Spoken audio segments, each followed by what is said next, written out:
It's well known throughout the Keweenaw that organizations like 31 Backpacks fill a gap in a broken system.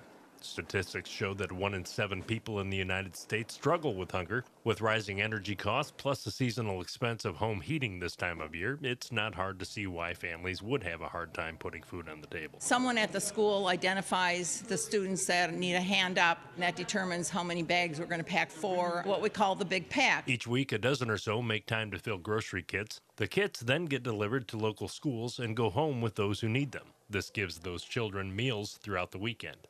For many students, this Friday will be the last day of school until after the first of the year, meaning that those who depend on the school menu would be additionally malnourished.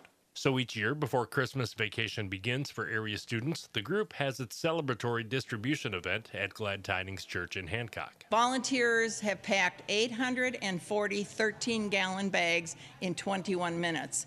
Each student will get 5 bags as well as a loaf of bread. More than 150 anonymous children receive help from the organization. That depends solely on volunteers. We just never know how many are going to show up, and we're always just surprised and so pleased that the community gets it and they show up. These groceries will be enough to feed each student over the vacation period, and once school resumes, it's back to regular operations for the nonprofit organization, providing weekend care packages for the children. I don't know what we would do without our volunteers. Every week for packing, for delivery, for picking up the food at the food bank. There's a lot of people involved in keeping this going. Without the volunteers, we wouldn't be able to do it. I'm Lee Snitz for ABC 10 and the CW5.